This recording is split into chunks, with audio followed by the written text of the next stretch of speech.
জাতিসংঘ মহাসচিবের সঙ্গে বৈঠকে সংস্কার, ভোট ও বিচার নিয়ে আলোচনা। দলগুলোর নজিরবিহীন নির্বাচনে গণতান্ত্রিক সরকার ফেরার আশা গুতেরেসের, জানালেন নেতারা। রক্ষণাবেক্ষণের অভাবে 6 বছরেই নষ্ট 1 লাখ ইভিএম, 4,000 কোটি টাকার প্রকল্প রাজনৈতিক উদ্দেশ্য হাসিলেই নেয় পতিত সরকার, দাবি বিশেষজ্ঞদের। তদন্ত করে ব্যবস্থা নেওয়ার আহ্বান। শেষ হচ্ছে বই ছাপানোর কাজে বেঁধে দেওয়ার সময়, মঙ্গলবারের মধ্যে পৌঁছে যাবে সব স্কুলে। অসাধু ব্যবসায়ীরা কাগজ মজুত করে কৃত্রিম সংকট তৈরির চেষ্টা করেছে বললেন এনসিটিবি চেয়ারম্যান। এবং মোবাইলে কল ড্রপ কমাতে 6,500 কোটি টাকার তরঙ্গ নিলামে তুলেছে বিটিআরসি। দাম নিয়ে বিরোধ, উচ্চ মূল্যে কিনতে চায় না অপারেটররা, ছাড় দিতে রাজি নয় নিয়ন্ত্রক সংস্থা।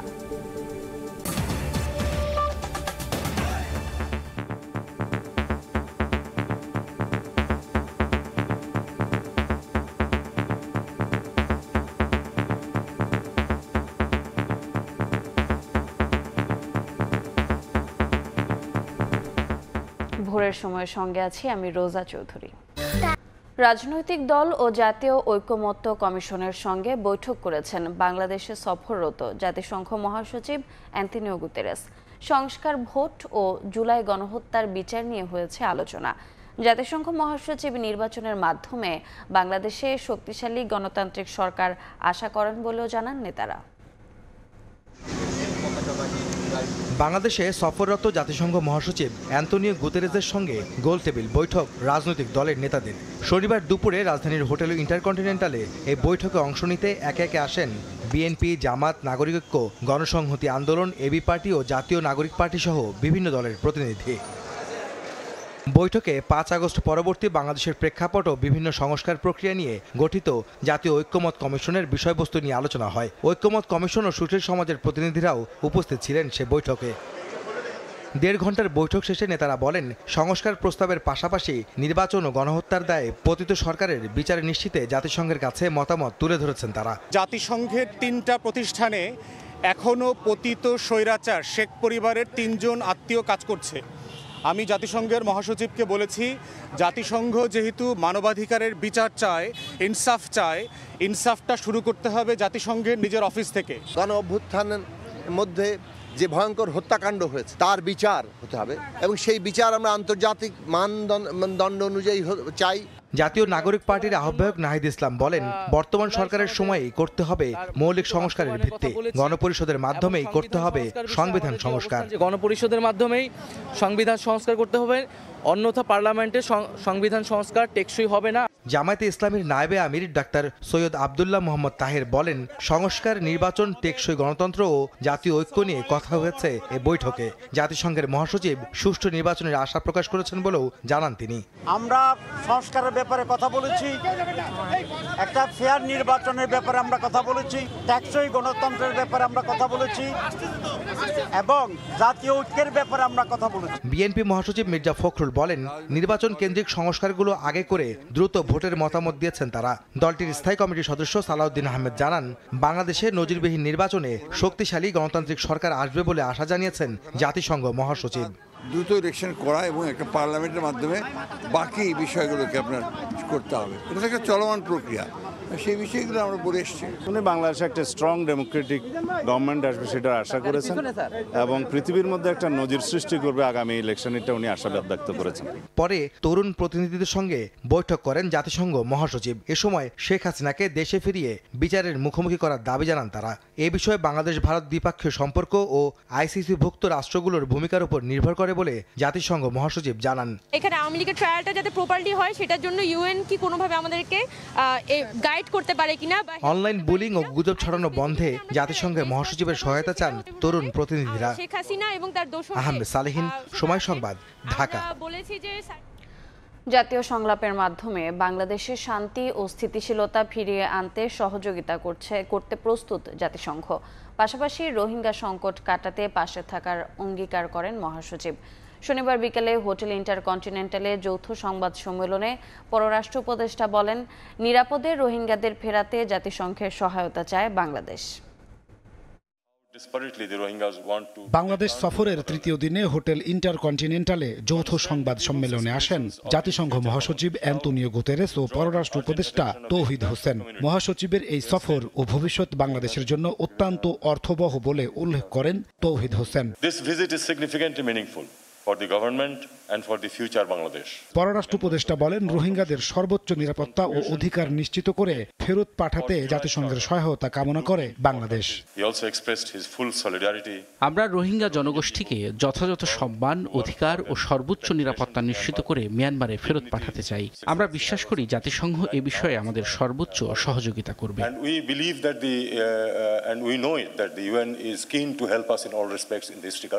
এ সময় জাতিসংঘ মহাসচিব বলেন, রোহিঙ্গা সংকট কাটাতে বাংলাদেশের পাশে থাকতে অঙ্গীকারাবদ্ধ জাতিসংঘ। বিশ্ব সম্প্রদায়কে এই নাজুক পরিস্থিতিতে অর্থ সহায়তা অব্যাহত রাখার আহ্বান জানান তিনি। রোহিঙ্গা জনগোষ্ঠীর জন্য অর্থনৈতিক সাহায্য খুব জরুরি। আমি আন্তর্জাতিক গোষ্ঠীকে অনুরোধ জানাবো তারা যেন রাজনৈতিক অর্থনৈতিক সহযোগিতা অব্যাহত রাখে।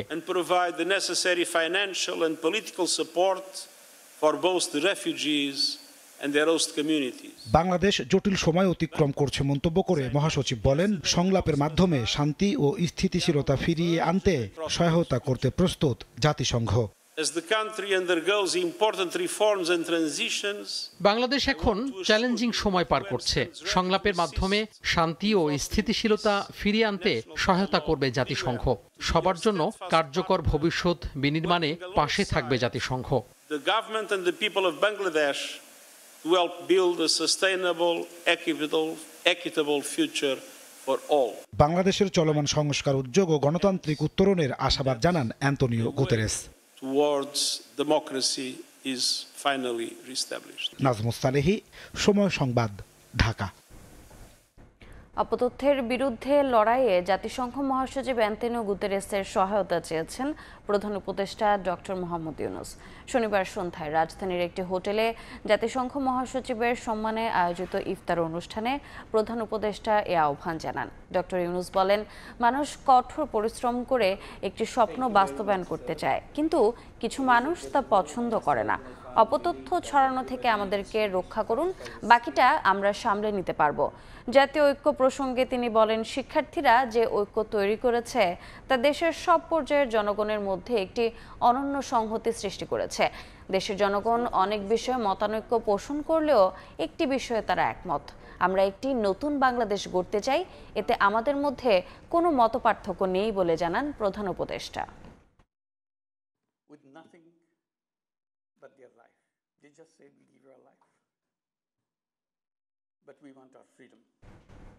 নির্বাচন না দিয়ে অন্তর্বর্তী সরকার কোনোভাবেই ক্ষমতায় টিকে থাকতে পারবে না বলে হুঁশিয়ারি করেছেন বিএনপির স্থায়ী কমিটির সদস্য মির্জা আব্বাস। দলটির সিনিয়র যুগ্ম মহাসচিব রুহুল কবির রিজভী আহমেদ অভিযোগ করেন, নির্বাচন নিয়ে অন্তর্বর্তী সরকারের দ্বৈত বক্তব্যে জনমনে ধোঁয়াশা তৈরি হয়েছে। রাজধানীর বাসাবোর মাদারটেকের আব্দুল আজিজ স্কুল মাঠে বিএনপি ঘোষিত রাষ্ট্র সংস্কারের ৩১ দফা শীর্ষক প্রশিক্ষণ কর্মশালা আয়োজন করে সবুজবাগ থানা বিএনপি। অংশ নেন দলটির স্থানীয় ছাড়াও মহানগর ও কেন্দ্রীয় নেতারা। বিএনপির স্থায়ী কমিটির সদস্য মির্জা আব্বাস বলেন, নির্বাচন নিয়ে টালবাহানা হলে অন্তর্বর্তী সরকার ক্ষমতায় থাকতে পারবে না। দ্রুত নির্বাচনের তাগাদা দেন তিনি। এখন নির্বাচন দিলে বললে মাথা খারাপ হয়ে যায়। আরে ভাই, আমি যদি ছেড়েও দেই, চ্যালেঞ্জ করে বলতে পারি নির্বাচন ছাড়াই সরকারও ক্ষমতা টিকে থাকতে পারবে না। নির্বাচন যখন দিতেই হবে তাহলে কেন তাড়াতাড়ি নয়? হ্যাঁ, ভয় আছে, কিছু কিছু রাজনৈতিক দলের ভয় আছে, নতুন রাজনৈতিক দলের ভয় আছে, অনেক পুরনো রাজনৈতিক দলের ভয় আছে, তারা নির্বাচনে ক্ষমতায় যেতে পারবে না। এদিকে রাজধানীর পূর্বানী হোটেলে গণমাধ্যম কর্মীদের সম্মানে ইফতার আয়োজন করে বিএনপির ৩ অঙ্গ সহযোগী সংগঠন যুবদল, স্বেচ্ছাসেবক দল ও ছাত্রদল। অনুষ্ঠানে বিএনপি নেতারা বলেন, জাতীয় সংসদ নির্বাচন ঠেকাতে নানা ষড়যন্ত্র চলছে। নির্বাচন নিয়ে সরকারের 2 রকম বক্তব্যে জনমনে ধোঁয়াশা সৃষ্টি হয়েছে। স্বল্পমেয়াদী সংস্কার হলে ডিসেম্বর, আর দীর্ঘমেয়াদী সংস্কার হলে এইটা জুন। এই কথাগুলোর মধ্যে দিয়ে দিয়েও একটা ধোঁয়াশা তৈরি হচ্ছে। মানুষ মনে করছে আসন্ন নির্বাচন নিয়ে একটা তামাশা তৈরি হচ্ছে কিনা, ভোটারদেরকে বঞ্চিত করার আবার কোনো নীল নকশা হচ্ছে কিনা, এই ধরনের আশঙ্কা মানুষের মধ্যে তৈরি হচ্ছে। অতীত স্বৈরাচারী ফ্যাসিস্ট সরকার তারা বিদেশে গিয়ে এবং দেশে থেকে নানা ধরনের ষড়যন্ত্রের সৃষ্টি করছে। যখন জাতীয় সংসদের নির্বাচনের দিন তারিখ ঠিক করা হবে, ঘোষণা করা হবে, তখন জনগণ নির্বাচনমুখী হয়ে যাবে এবং সেই জনগণ তখন দায়িত্ব নেবে যে অতীত সরকার যদি দেশে কোনো ষড়যন্ত্র করতে চায় জনগণই তা মোকাবেলা করবে। এদিকে ইঞ্জিনিয়ার্স ইনস্টিটিউশন চট্টগ্রাম কেন্দ্রের ইফতার মাহফিলে বিএনপির স্থায়ী কমিটির সদস্য আমির খসরু মাহমুদ চৌধুরী বলেন, নির্বাচনের মাধ্যমে যত দ্রুত জনগণের মালিকানা তাদের প্রতিনিধির কাছে ফিরিয়ে দেওয়া যাবে ততই মঙ্গল। বাংলাদেশের জনগণের তাদের ভোটে তাদের প্রতিনিধি নির্বাচিত করে তাদের নির্বাচিত সরকার গঠন করে আমরা যত দ্রুত একটি গণতান্ত্রিক অর্ডারে ফিরে যেতে পারি একটি নির্বাচনের মাধ্যমে তত বেশি মঙ্গল হবে। দেশের রাজনৈতিক সংস্কৃতির পরিবর্তন না হলে কোনো সংস্কার কাজ করবে না বলেও মনে করেন আমির খসরু। আহমেদ সালেহিন, সময় সংবাদ, ঢাকা। নির্বাচনের মাধ্যমে যত তাড়াতাড়ি জনগণের মালিকানা তাদের প্রতিনিধির কাছে ফিরিয়ে দেওয়া যাবে ততই মঙ্গল বলে মন্তব্য করেছেন বিএনপির স্থায়ী কমিটির সদস্য আমির খসরু মাহমুদ চৌধুরী। শনিবার ইঞ্জিনিয়ার্স ইনস্টিটিউশন চট্টগ্রাম কেন্দ্রের ইফতার মাহফিলে একথা বলেন তিনি। দেশের রাজনৈতিক সংস্কৃতি পরিবর্তন করতে না পারলে কোনো সংস্কার কাজ করবে না বলেও মন্তব্য করেন বিএনপির এই কেন্দ্রীয় নেতা। বাংলাদেশের জনগণের তাদের ভোটে তাদের প্রতিনিধি নির্বাচিত করে তাদের নির্বাচিত সংসদ গঠন করে তাদের নির্বাচিত সরকার গঠন করে আমরা যত দ্রুত একটি গণতান্ত্রিক অর্ডারে ফিরে যেতে পারি একটি নির্বাচনের মাধ্যমে তত বেশি মঙ্গল হবে। এক একটি দিন অতিবাহিত হচ্ছে গণতন্ত্রহীন দেশ হিসাবে। সংস্কারের জন্য অন্তর্বর্তী সরকারকে যৌক্তিক সময় দিতে চায় জামাত, বলেছেন দলটির আমির ডাক্তার শফিকুর রহমান। শনিবার সন্ধ্যায় বাংলাদেশ চীন মৈত্রী সম্মেলন কেন্দ্রের রাজনৈতিক নেতা ও বিশিষ্টজনদের সম্মানে ইফতার মাহফিলে এ মন্তব্য করেন তিনি। আমির বলেন, রাজনৈতিক দলগুলোর ভিন্নমত থাকলেও জাতীয় স্বার্থে সবাইকে এক হয়ে কাজ করতে হবে। এ সময় বিগত সরকারের আমলে নেতাকর্মীদের ওপর নির্যাতনের কথা তুলে ধরে কারাবন্দী এটিএম আজহারুল ইসলামের মুক্তির আহ্বান জানান জামাত আমির।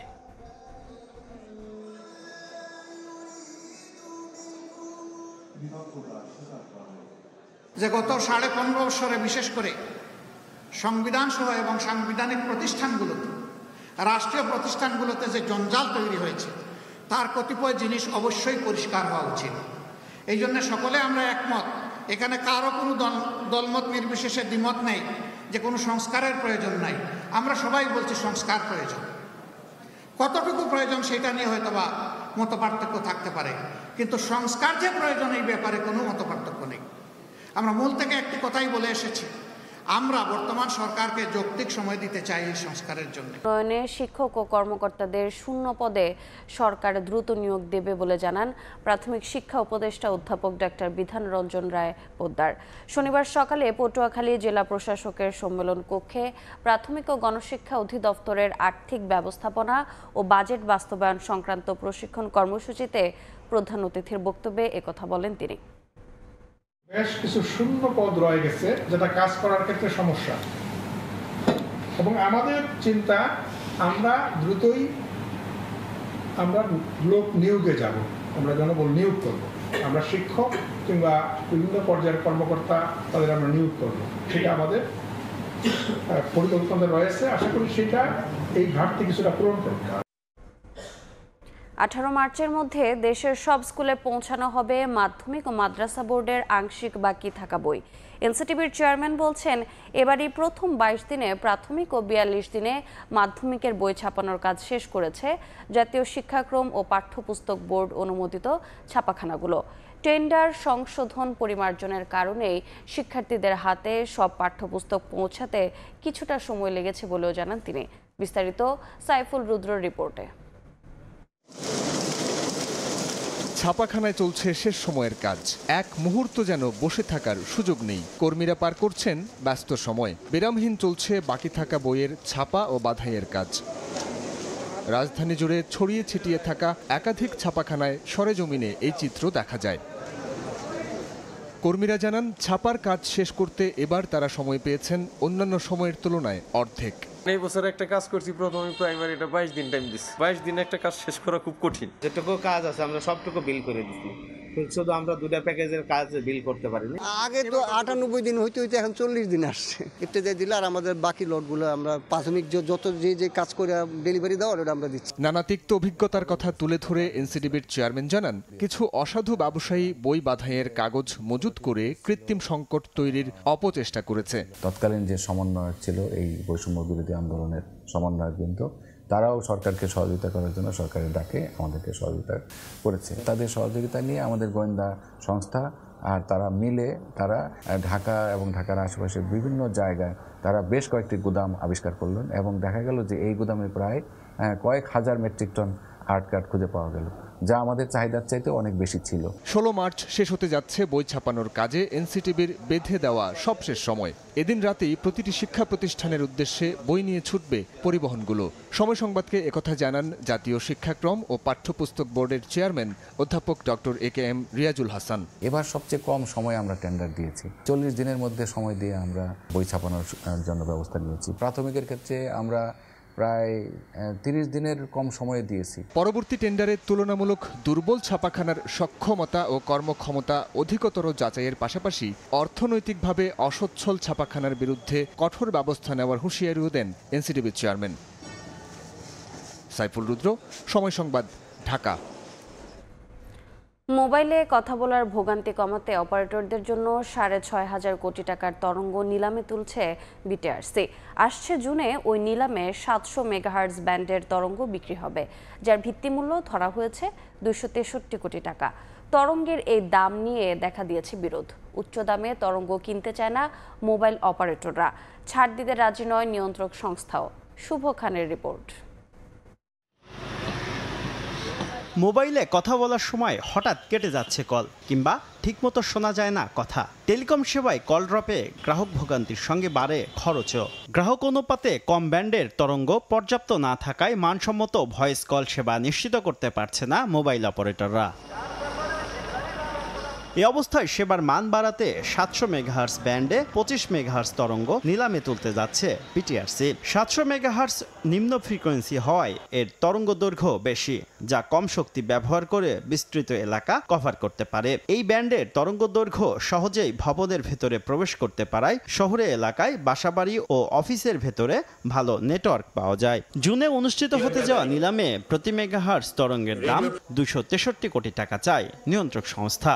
10 কিস্তিতে তরঙ্গের দাম পরিশোধের সুযোগ পাবে অপারেটররা। তবে বিটিআরসির সঙ্গে একাধিক বৈঠকে 263 কোটি টাকা ভিত্তিমূল্য নিয়ে আপত্তি তুলেছে মোবাইল অপারেটররা। 1 বছর পর পর বা 2 বছর পর পর স্পেকট্রাম নেওয়া এত অতিরিক্ত মূল্যে একেবারে সাস্টেনেবল হবে না, স্পেশালি ফর স্মলার অপারেটর। যদি কেউ এটা নিয়ে ঠিকমতো রিটার্ন না আনতে পারে, তাহলে ভবিষ্যতের ইনভেস্টমেন্ট করাও কিন্তু খুবই ডিফিকাল্ট হয়ে যায় যদি এর প্রাইসটা একটু বিবেচনা করা হয়। দামের ক্ষেত্রে কোনো ছাড় দিতে রাজি নয় বিটিআরসি। সারা বিশ্বের সাথে তাল মিলিয়ে ধাপে ধাপে আমাদের প্রাইস কমছে। হঠাৎ করে অনেক বাড়িয়ে দেওয়া বা অনেক হঠাৎ করে কমিয়ে দেওয়া হয়তো কাম্য না। অপারেটর ও নিয়ন্ত্রক সংস্থার এমন অবস্থানের প্রেক্ষিতে এগিয়ে এসেছেন প্রধান উপদেষ্টার বিশেষ সহকারী। বলছেন দাম কমানোর উদ্যোগ নেবেন তিনি। আমি এটাকে অ্যাকনলেজ করি যে বাংলাদেশের যে স্পেকট্রাম ফি, এটা পৃথিবীর অন্যতম শীর্ষ। আমার নিজের লেখায়ও আমি আগে বলেছি, আমি চেষ্টা করব বিটিআরসিকে কিভাবে এখান থেকে একটু সরিয়ে নিয়ে আসা যায়। দেশে বর্তমানে 18 কোটি 66 লাখ গ্রাহককে সেবা দিচ্ছে 4 মোবাইল অপারেটর। শুভ খান, সময় সংবাদ। নিতে গণমাধ্যমের সহযোগিতা বিশেষভাবে দরকার বলে মনে করেন ডিজিটাল উদ্যোক্তা ও উদ্ভাবন ইকোসিস্টেম উন্নয়ন প্রকল্পের পরিচালক মঞ্জুর মোহাম্মদ শাহরিয়ার। শনিবার রাজধানীর ধানমন্ডিতে একটি হোটেলে আয়োজিত স্টার্টআপ ইকোসিস্টেম শক্তিশালীকরণে মিডিয়া পার্টনারশিপের ভূমিকা শীর্ষক আলোচনা সভায় একথা বলেন তিনি। এ সময় জানানো হয়, এ প্রকল্পের আওতায় পরিবেশ বান্ধব সফটওয়্যার টেকনোলজি পার্ক, 10টি বিশ্ববিদ্যালয়ের ইনোভেশন হাব স্থাপন সহ বিভিন্ন উদ্যোগ নেওয়া হবে। এ সময় তথ্য ও যোগাযোগ প্রযুক্তি বিভাগের সচিব শীষ হায়দার চৌধুরী, বাংলাদেশ হাইটেক পার্ক কর্তৃপক্ষের ব্যবস্থাপনা পরিচালক AKM আমিরুল ইসলাম সহ প্রশিক্ষণ গ্রহণকারী 50টি স্টার্টআপের প্রতিষ্ঠাতা ও সহ প্রতিষ্ঠাতা উপস্থিত ছিলেন। আমি প্রথমে যেটা হচ্ছে যে আমাদের স্টার্ট আপ কালচার তৈরি করার জন্য প্রথম হলো আমাদের মাইন্ডসেটটা তৈরি করা। এই মাইন্ডসেটটা আমাদের এখনও গড়ে ওঠে নাই। আমাদের মা বাবারা এখনও ভাবেন যে ছেলে মেয়ে এই ধরনের কিছু করতে গেলে তার চাকরি করা দরকার। চাকরি বাইরে এসে যে তারা নিজেকে আবিষ্কার করতে পারে এবং নিজেকে সমাজে প্রতিষ্ঠা করতে পারে, এটা এই ধরনের একটা উদ্যোগ। আমরা এই উদ্যোগটা সবাইকে জানানোর জন্য মূলত আজকের আমাদের এই আয়োজন। ঈদ আনন্দের অবিচ্ছেদ্য অংশ পোশাক। এবছরের ফ্যাশন ট্রেন্ডে দেশীয় পোশাকের পাশাপাশি ক্রেতাদের ঝোঁক পাকিস্তানি পোশাকেও। গরম সামনে রেখে প্রাধান্য পাচ্ছে হালকা রঙের পাতলা পোশাক। মান ও ডিজাইন ভেদে দাম পড়ছে ৩,০০০ থেকে ২ লাখ টাকা পর্যন্ত।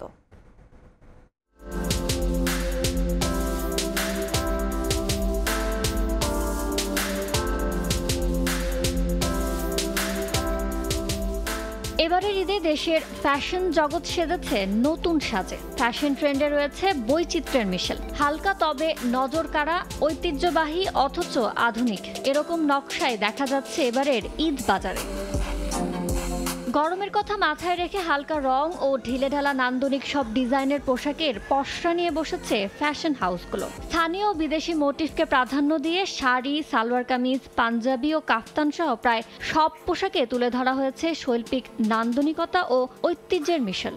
টপ সাথে সারারা, কোটি, এই টাইপের স্টাইলটা এখন ফ্যাশন চলছে। মেন্সের এথনিক এন্ড ওমেন্সের এথনিকটা খুব বেশি পছন্দ করছে। উৎসবের আবহে নারী ক্রেতাদের মূল আকর্ষণ হয়ে উঠেছে জমকালো সিল্ক ও শিফনের ওপর জারদোশি, সিকুইন কিংবা মিররের সূক্ষ্ম কাজের শাড়ি, অর্গেনজা ওড়না, আরামদায়ক আনারকলি, স্ট্রাকচার্ড কাফতান এবং নানান ডিজাইনের কামিজ। ৩,০০০ থেকে ২ লাখ টাকা মূল্যে মিলছে এসব পোশাক। লাইট কালারের মধ্যে পছন্দ করি, তার উপরে একটু হালকা কাজ পছন্দ করি। জরি সুতার কাজ, এই টাইপের কাজের প্রতি আমার খুব ইন্টারেস্ট। এবার আমার পাকিস্তানি স্টাইলের ড্রেস বেশি পছন্দ।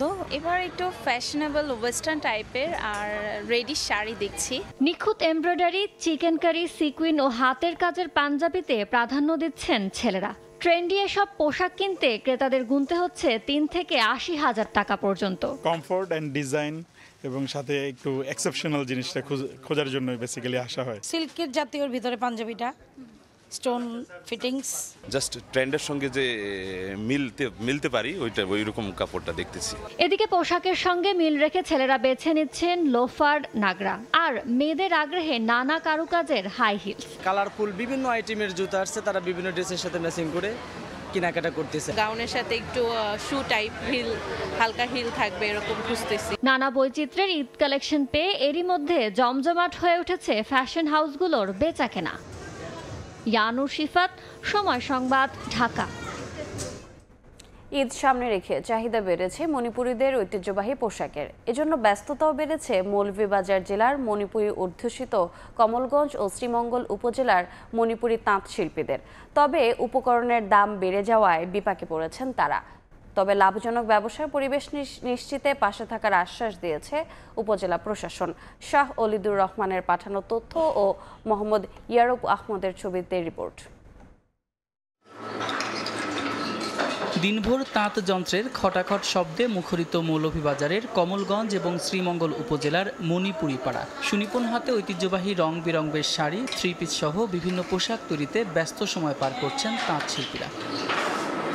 মণিপুরীদের তৈরি এসব পোশাক শুধু দেশেই সীমাবদ্ধ নয়, বিদেশেও বাড়ছে চাহিদা। অন্য বছরের তুলনায় এবার ঈদে ভালো বিক্রির আশা করছেন মণিপুরি পাড়ার তাঁত শিল্পীরা। তবে এই শিল্পের উপকরণের দাম অস্বাভাবিক বেড়ে যাওয়ায় লাভের মুখ দেখা কঠিন হয়ে পড়ছে বলে দাবি তাদের। শাড়ি, গামছা, ফেনে, আমরা সব কিছু আমরা বাড়িতে আমরা তৈরি করি। আমরা শাড়ির দাম হইল 5,500 টাকা নিচে নাই, এখন মিনিমাম 21,000 পর্যন্ত আছে। এই শাড়ি তৈরি করতে শাড়ির সুতা এবং এর উপকরণগুলো প্রচুর দাম। এই দামের কারণে আমরা আমাদের এই ঐতিহ্যকে টিকিয়ে রাখতে পারতেছি না। মণিপুরি কালচারাল একাডেমি বলছে, এবার ঈদে দেশের বিভিন্ন অঞ্চল থেকে ব্যাপক ক্রয়াদেশ পেয়েছেন মণিপুরীর তাঁতিরা। তবে উপকরণ সংকটে ক্রেতার চাহিদা মতো উৎপাদন করা যাচ্ছে না বলে দাবি কমলগঞ্জ ইনাফি মণিপুরি হ্যান্ডিক্রাফটের। ঢাকা থেকে, চিটাং থেকে, সিলেট থেকে বিভিন্ন ব্যবসায়ীরা আমাদের কাছ থেকে এই শাড়িগুলা নিয়ে যায়, আর সরাসরি কাস্টমারও আমাদের কাছে আসে। যে পরিমাণ চাহিদা হচ্ছে সেই পরিমাণ প্রোডাকশন দিতে পারতেছে না র মেটেরিয়ালের অভাবের কারণে, কারণ র মেটেরিয়ালগুলো আনতে হয় চায়না থেকে। মণিপুরি এই তাঁত শিল্পের প্রসার এবং সংকট সমাধানের আশ্বাস কমলগঞ্জ উপজেলা নির্বাহী কর্মকর্তার। কিছু র ম্যাটেরিয়ালসের কিছু সমস্যা রয়েছে, এটি আমরা উপজেলা প্রশাসনের পক্ষ থেকে সর্বাত্মক চেষ্টা করে যাচ্ছি তাদের এই সমস্যাগুলো নিরসনের জন্য। মৌলভীবাজার জেলায় প্রায় 1 লাখ মণিপুরীর বসবাস, এর মধ্যে 80% নারী জড়িত তাঁত শিল্পে। সময় সংবাদ, মৌলভীবাজার। ভোরের সময় আরও থাকছে। গত 27 মাসে দেশে 110টি ভূমিকম্পের অধিকাংশ হয়েছে সিলেটকে ঘিরে। নগরীতে 25টি ঝুঁকিপূর্ণ ভবন চিহ্নিত, বাসিন্দাদের সরতে বললেও মানছে না কেউ। ভবন রাজনৈতিক অস্থিরতা সত্ত্বেও এলসি খোলার ডলার সহজলভ্য হওয়ার পাশাপাশি শুল্ক ফাঁকি রোধ করায় চলতি অর্থবছরের 8 মাসে 48,271 কোটি টাকা রাজস্ব আদায় করেছে চট্টগ্রাম কাস্টম হাউস। লক্ষ্যমাত্রা অর্জনে পিছিয়ে থাকলেও গত বছরের এই সময়ের তুলনায় রাজস্ব আদায় হয়েছে 5,000 কোটি টাকার বেশি। এমনকি ফেব্রুয়ারি মাসে আদায় হয়েছে রেকর্ড 6,152 কোটি টাকা। শাখাউত ত্রিপুর ক্যামেরায় বিস্তারিত জানাচ্ছেন কমল দে। 2024-25 অর্থ বছরের ফেব্রুয়ারি পর্যন্ত 55,419 কোটি টাকা লক্ষ্যমাত্রার বিপরীতে চট্টগ্রাম কাস্টম হাউস আদায় করেছে 48,271 কোটি টাকা। এক্ষেত্রে লক্ষ্যমাত্রা অর্জনে কিছুটা পিছিয়ে থাকলেও 2023-24 অর্থ বছরের তুলনায় 11% প্রবৃদ্ধি হিসেবে 4,801 কোটি টাকা বাড়তি আদায় হয়েছে। অথচ অর্থ বছরের শুরুর প্রথম 3 মাস রাজনৈতিক অস্থিরতার পাশাপাশি ভয়ঙ্কর বন্যায় স্থবির ছিল দেশের অর্থনীতি। আমাদের গোয়েন্দা নজরদারি এবং আমাদের এক্সামিন যেটা করা হয় কোর্টে, সেই এক্সামিনগুলি যথাযথ হতে মিসডিক্লেয়ার বা অন্যান্য সংখ্যা কমে আসছে। এই কারণে যথাযথ শুল্কায়ন প্রক্রিয়ার মাধ্যমে হচ্ছে বলে আমাদের এই গ্রোথটা আসছে। সাম্প্রতিক বছরগুলোতে ডলার সংকটের কারণে আমদানি কিছুটা কম হলেও অর্থ বছরের মাঝামাঝিতে ডলার সংকট কাটতে শুরু করায় ব্যবসায়ীরা পণ্য আমদানির এলসি খোলার সুযোগ পেয়েছে, আর তার প্রভাব পড়েছে রাজস্ব আদায়ের ক্ষেত্রেও। ফেব্রুয়ারি মাসে 6,440 কোটি টাকা লক্ষ্যমাত্রার বিপরীতে রাজস্ব আদায় হয়েছে 6,152 কোটি টাকা। গত অর্থ বছরের ফেব্রুয়ারি মাসে 4,048 কোটি টাকা রাজস্ব আদায় হয়েছিল। সেই অনুযায়ী 1 মাসে প্রবৃদ্ধি 51.97%। বিগত কয়েক মাস ধরে যখন ডলার সংকট, তারল্য সংকট কিছুটা আমরা কাটিয়ে উঠছি, যে আমাদের কাস্টম হাউস যেভাবে আর্নিং করছে, এর মধ্য দিয়ে আমাদের বিপর্যয়টা আমরা কাটিয়ে উঠতে সক্ষম হচ্ছি। অভিযোগ রয়েছে বিগত বছরগুলিতে রাজনৈতিক প্রভাব বিস্তার করে শুল্ক পরিশোধ না করে পণ্য ছাড় করে নেওয়ার প্রবণতা যেমন ছিল, তেমনি মিথ্যা ঘোষণায় শুল্ক ফাঁকির চেষ্টা হতো প্রতিনিয়ত। তবে কাস্টমসের কঠোর অবস্থানে সেই প্রবণতা অনেকটা কমে আসছে। এখন আর ওই পরিস্থিতি নাই যে আমরা শুল্ক না দিয়ে মাল বের করে নিয়ে আসবে, যার জন্য ভলিউম কমে গেলেও বা রাজস্বটা বেড়ে গেছে। চলতি অর্থ বছরে চট্টগ্রাম কাস্টম হাউসকে 83,432 কোটি টাকা রাজস্ব আদায়ের লক্ষ্যমাত্রা নির্ধারণ করে দিয়েছে জাতীয় রাজস্ব বোর্ড। 2023-24 অর্থ বছরে 77,616 কোটি টাকা লক্ষ্যমাত্রার বিপরীতে 68,866 কোটি টাকা রাজস্ব আদায় করেছিল চট্টগ্রাম কাস্টম হাউস। মিথ্যা ঘোষণায় বিলাসবহুল পণ্য এনে শুল্ক ফাঁকির প্রবণতা যেমন রোধ করতে হবে, ঠিক তেমনি পণ্য না এনে ডলার পাচার বন্ধ করতে হবে সমান তালে। তাহলে এগিয়ে যাবে দেশের অর্থনীতি। কমল দে, সময় সংশ্লিষ্টর আশ্বাসে স্বদেশ মিয়ানমারে ফেরার স্বপ্ন বুনছেন আশ্রিত লাখ লাখ রোহিঙ্গা। আশা করছেন আগামী 2026 সালে ঈদের আগেই স্বদেশ মিয়ানমারে ফিরে রোজা রাখবেন এবং ঈদ উদযাপন করবেন। একই সঙ্গে যে কয়দিন ক্যাম্পে থাকবেন ততদিন পর্যাপ্ত খাদ্য সহায়তা অব্যাহত রাখবে জাতিসংঘ। আর রাখাইন যেহেতু আরাকান আর্মির দখলে, সেক্ষেত্রে জাতিসংঘ চাইলেই নিরাপদ জোন করে স্বদেশে ফেরা সম্ভব বলে মনে করছেন রোহিঙ্গা কমিউনিটির নেতারা। উখিয়ার আশ্রয় শিবির ঘুরে এসে বিস্তারিত জানাচ্ছেন সুজাউদ্দিন রুবেল। শুক্রবার কক্সবাজারের উখিয়ায় রোহিঙ্গা আশ্রয় শিবির পরিদর্শন করেন জাতিসংঘের মহাসচিব। বৈঠক করেন রোহিঙ্গা কমিউনিটি, ধর্মীয় নেতা, নারী ও যুবকদের সঙ্গে। এ সময় রোহিঙ্গাদের খাদ্য নিরাপত্তা নিশ্চিতে সব ধরনের সহায়তার আশ্বাস দেন অ্যান্টনিও গুতেরেস। এরপর তার সঙ্গে যোগ দেন প্রধান উপদেষ্টা ডক্টর মোহাম্মদ ইউনুস। লাখো রোহিঙ্গার সঙ্গে ইফতার করেন দুজন। আগামী ঈদ রোহিঙ্গারা নিজ দেশে করবে বলে আশা প্রকাশ করেন প্রধান উপদেষ্টা। জাতিসংঘের মহাসচিব ও প্রধান উপদেষ্টার সফরে মিয়ানমারে ফেরার স্বপ্ন বুনছেন আশ্রিত লাখ লাখ রোহিঙ্গা। দেশে 8 বছর পর্যন্ত আর দেশে আর বাংলাদেশের তাগি ফরফাসের মধ্যে শেয়ার বাদ আর দেশের দিল বেশি খুশি। বাংলাদেশের ডাক্তার নসলে জেনারেল সেক্রেটারি ইন্টারনিউ করে আসছিল ইয়ার মাঝে আর খুশি হই আর দেশের মাঝে ইতারা আর এবছরের মাঝে এড়ে ইফতার করাই। দীর্ঘ 8 বছরে একজন রোহিঙ্গাকেও স্বদেশে ফেরানো সম্ভব হয়নি। এর মধ্যে 1 এপ্রিল থেকে রোহিঙ্গাদের খাদ্য সহায়তার পরিমাণ অর্ধেকের বেশি কমাচ্ছে WFP। তবে খাদ্য নিরাপত্তা নিশ্চিতে জাতিসংঘের সহায়তার আশ্বাসে খুশি রোহিঙ্গারা। খাদ্যের মোতালাকা যেন হমিজার গই হ্যাঁ মোতালাকা আরা বাবি স্যার আহমদে আসে নগরী কেলাম গেলে এবার হওয়া মতা হওয়া। রোহিঙ্গা কমিউনিটির নেতারা মনে করেন জাতিসংঘ চাইলে রাখাইনের নিরাপত্তা নিশ্চিত করলে দ্রুত প্রত্যাবাসন সম্ভব। তারা জুবানত্তুনো কথা খন্দান ক্লিয়ার করিয়া কইলে রোহিঙ্গা তো জিবা ফুট কম বইছে হিবা আরা খুশিস করির হিবা রোহিঙ্গা লাগে দিয়ে দুধ দিউম তারা হ্যাং কইয়ে বেশা করিয়া। সরকারের হিসেবে দেশে 13 লাখের বেশি রোহিঙ্গা বসবাস করছে। বেশিরভাগই 2017 সালে মিয়ানমারের সহিংসতার সময় পালিয়ে আসা। গত বছরও প্রায় 65,000 রোহিঙ্গা রাখাইন রাজ্য থেকে পালিয়ে বাংলাদেশে আশ্রয় নিয়েছে। সুজাউদ্দিন রুবেল, সময় সংবাদ, কক্সবাজার। খুলনায় দুর্বৃত্তের গুলিতে হত্যাসহ একাধিক মামলার আসামি শেখ শাহিনুল হক শাহিন নিহত হয়েছেন। শনিবার রাত 11:30টার দিকে নগরীর বাগমার মার্কাজুল উলুম মাদ্রাসার পেছনে এ ঘটনা ঘটে। খবর পেয়ে পুলিশ লাশ উদ্ধার করে ময়নাতদন্তের জন্য হাসপাতালের মর্গে পাঠায়। পুলিশ জানায় তার মাথায় গুলির 2টি চিহ্ন রয়েছে। তবে কারা বা কী কারণে এ হত্যাকাণ্ড ঘটিয়েছে তা এখনও জানা যায়নি। নগরীর দৌলতপুরের হুজি শহীদ হত্যাসহ একাধিক মামলার আসামি শাহিন বিভিন্ন স্থানে আত্মগোপনে থাকত। এর আগে রাত 10টার দিকে নগরীর শেরে বাংলা রোডের হাজিবাড়ি এলাকায় রনি নামের এক ব্যক্তিকে গুলি করে ও কুপিয়ে আহত করে দুর্বৃত্তরা। সময় 7 মাসের বেশি সময় ধরে বন্ধ রয়েছে ময়মনসিংহ হাইটেক পার্কের নির্মাণ কাজ। গত 5 আগস্ট আওয়ামী লীগ সরকারের পতনের পর প্রায় 45% কাজ বাকি রেখেই লাপাত্তা হয়ে যায় ভারতীয় ঠিকাদারি প্রতিষ্ঠান। এতে প্রকল্পের ভবিষ্যৎ নিয়ে যেমন দেখা দিয়েছে অনিশ্চয়তা, তেমনই কাজ বন্ধ থাকায় নষ্ট হচ্ছে নির্মাণ সামগ্রী। আইটি খাতে তরুণদের কর্মসংস্থান সৃষ্টির লক্ষ্যে বন্ধ থাকা এই প্রকল্পের কাজ দ্রুত শেষ করা প্রয়োজন বলে মনে করেন বিশেষজ্ঞরা। হোসেন আলীর ছবিতে ওবায়দুল হকের রিপোর্ট।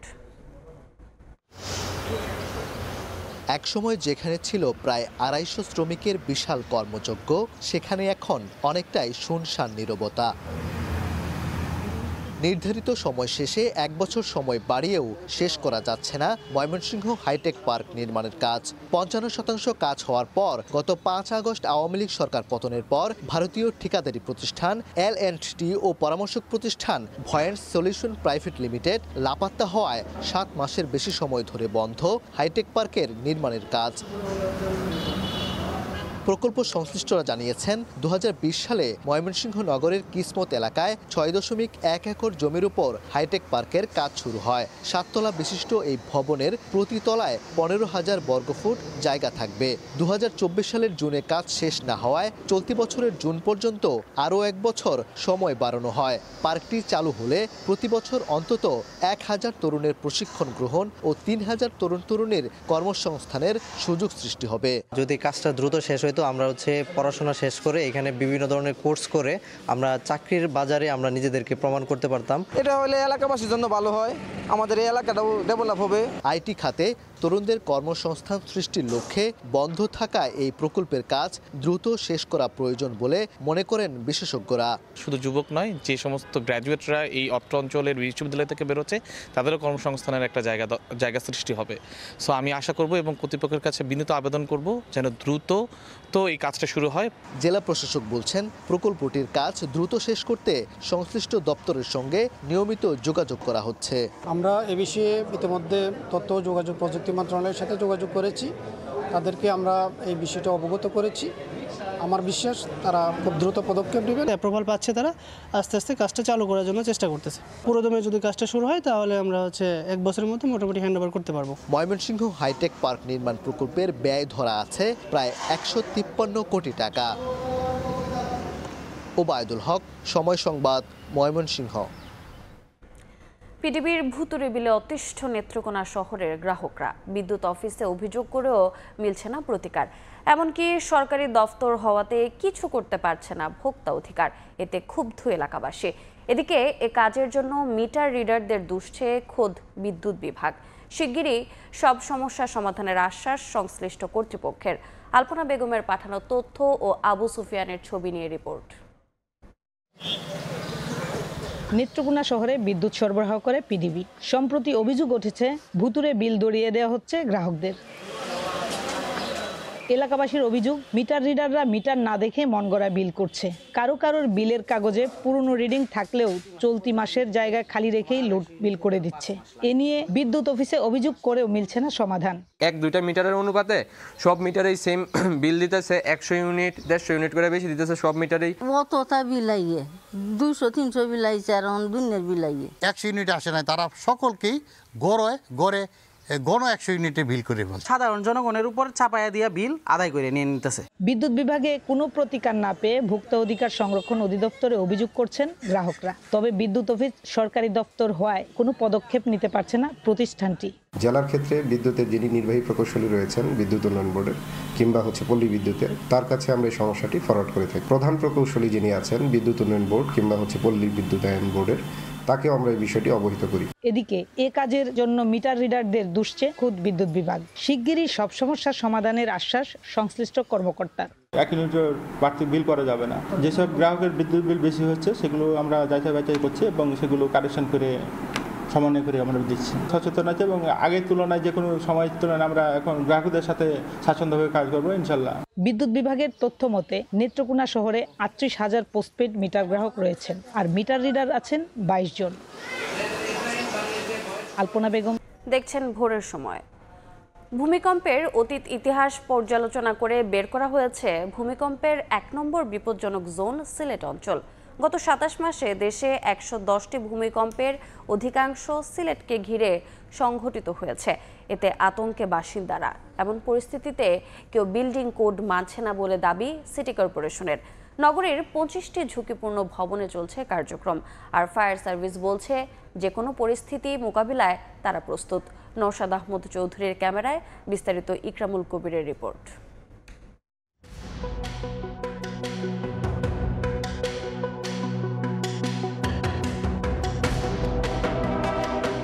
বাংলাদেশকে ভূকম্পনে 3টি জোনে ভাগ করা হয়েছে।